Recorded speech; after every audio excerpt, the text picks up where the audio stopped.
Nah, masing-masing tahapan, misalnya leptoten, ini leptoten diawali dengan hilangnya membran inti, kemudian kalau zigoten, ini zigot ya, zigoten itu mulai dia kromosom homolog ini berpasangan, kemudian kalau pakiten ini dia mulai terbentuknya ada kiasmata, jadi ada pindah silang karena lengannya saling bersinggungan, kemudian diploten ini juga dia mulai ada benang spindle ya, termasuk yang diakinesis ini dia sudah mulai benang spindelnya menuju ke kutub. Nah itu, jadi dalam satu tahapan profase 1 itu ada ini.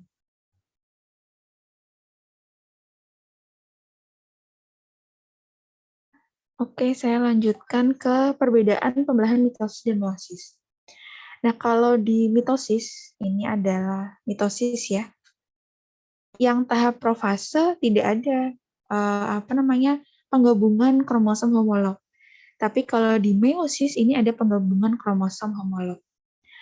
Selanjutnya di metafase, ini yang sejajar di bidang pembelahan ini adalah kromosom. Sedangkan kalau di metafase 1, yang sejajar di bidang pembelahan ini adalah pasangan kromosom homolog. Kemudian saat anafase, jadi saat anafase dan telofase ya, ini dia akan terbentuk dua anakan yang memiliki jumlah kromosom sama, jadi 2N. Sehingga kalau misalnya ini 2N-nya adalah 6, jadi awalnya 6, 1, 2, 3, 4, 5, 6, maka anakannya juga 6, 1, 2, 3, 4, 5, 6. Ini juga 6. Nah, berbeda dengan meiosis. Kalau meiosis, ini dia ada tahapannya 2, ada meiosis 1, meiosis 2, kemudian anakannya 4, dan masing-masing anakan hanya memiliki setengah dari total kromosom induk. Jadi kalau induknya 6, ya berarti anakannya masing-masing ada 3 kromosom gitu. Nah, itu adalah perbedaannya. Kemudian ini adalah contoh tahap meiosis yang terjadi pada spermatogenesis. Jadi tahap-tahap spermatogenesis. Ini adalah testis ya. Jadi proses spermatogenesis itu terjadi di dalam tubulus seminiferus. Jadi di sini. Nah, diawali dari bagian ini, sisi yang dekat dengan membran ya. Jadi ini adalah sel, ini namanya sel indukan, yaitu spermatogonium. Sebenarnya kalau spermatogonium ini berasal dari stem cell. Jadi sel yang masih bisa berkembang menjadi sel apapun, atau disebut sebagai sel primordial. Nah, spermatogenesis ini masih memiliki kromosom diploid, atau 46 ya kalau pada manusia. Selanjutnya, spermatogonium dia mengalami pembelahan, namanya pembelahan mitosis. Jadilah ini adalah spermatosit primer. Jadi spermatosit primer ini kromosomnya masih sama dengan spermatogonium, yaitu 46. Nah, saat pembelahan meiosis 1, jadi ini masuk ke meiosis 1 ya, spermatosit primer ini akan membelah menjadi spermatosit sekunder. Kemudian ini jumlah untuk anakannya, ini 2, dan ini dia jumlahnya setengah kromosomnya. Kemudian dari ini 2, masing-masing dia akan menghasilkan 2 lagi, jadi 4 ya. Dan ini juga dia setengah atau haploid, atau 23 kromosom. Nah, tadi ini disebut sebagai spermatosit sekunder, sedangkan ini adalah spermatid. Nah, kalau dia sudah matang, sudah mau rilis ke lumen gitu, nanti dia menjadi ini spermatozoa, karena dia sudah ada ekornya ya, jadi udah bisa bergerak. Nah, ini untuk bagiannya di sini. Kita lanjut ke tahap oogenesis. Jadi kalau oogenesis adalah pembentukan ovum. Awal juga sama, jadi selnya itu namanya sel primordial, yang kemudian membelah secara mitosis membentuk oogonium. Jumlah kromosomnya 46 ya. Selanjutnya oogonium ini akan membelah secara mitosis menjadi oosit primer.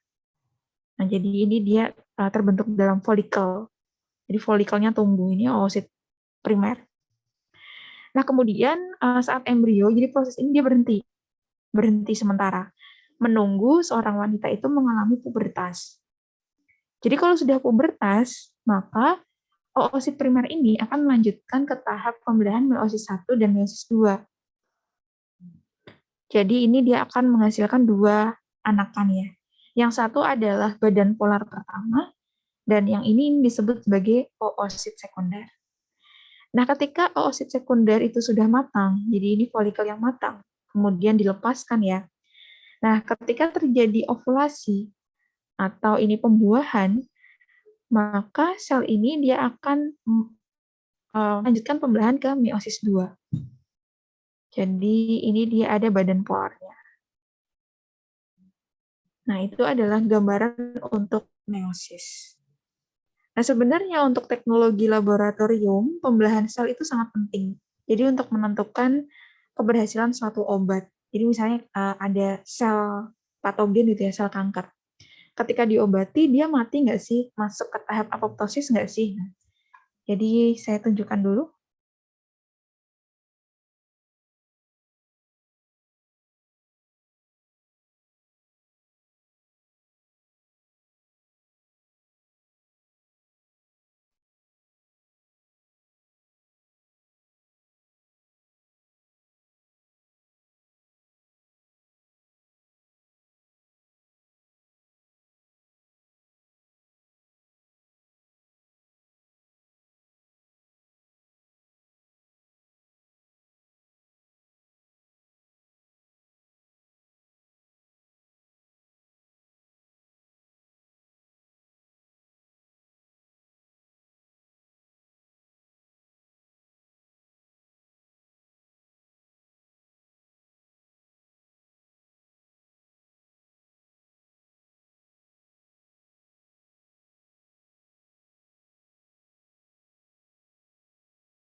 Jadi saya akan menunjukkan riset terkait analisis untuk siklus sel ya, tapi ini hanya pengetahuan aja.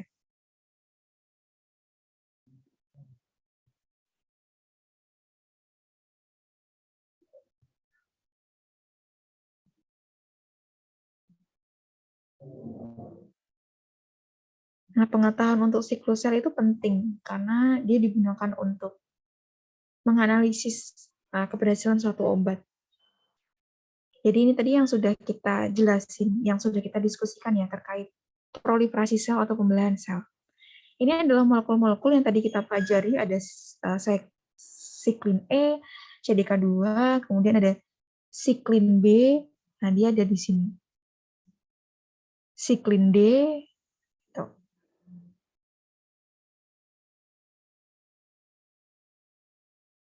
Nah, ketika sel dia masuk ke siklus apoptosis itu sebenarnya nanti yang teramati itu adalah ada senyawa yang namanya caspase 8. Tapi ini hanya pengetahuan aja sih. Jadi pentingnya kita analisis siklus sel itu seperti itu. Jadi untuk menganalisis apakah sel itu dalam tahap mana sih gitu ketika diberi obat, harusnya obatnya kan mematikan sel yang ada kelainan gitu, misalnya sel kanker. Tapi kok ternyata selnya terus membelah.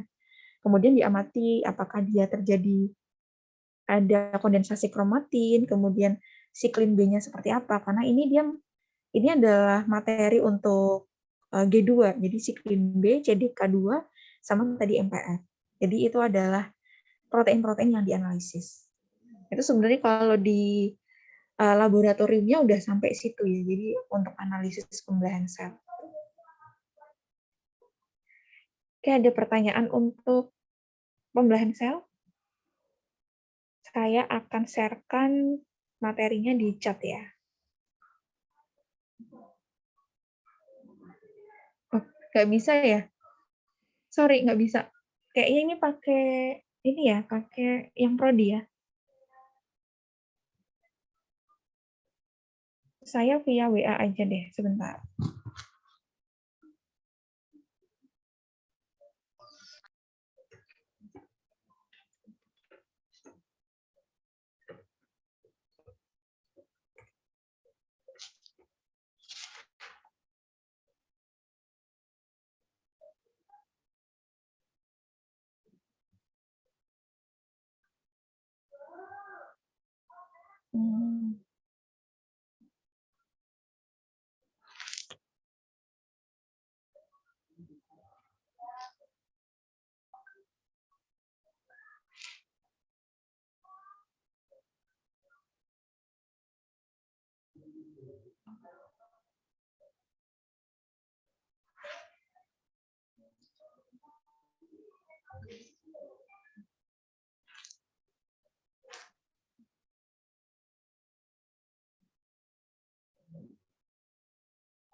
Baik, untuk filenya sudah saya kirimkan. Jadi pertemuan selanjutnya masih ada saya nggak ya?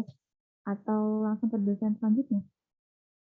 Nanti saya tunggu aja ya jadwal dari komisi untuk menghubungi saya gitu.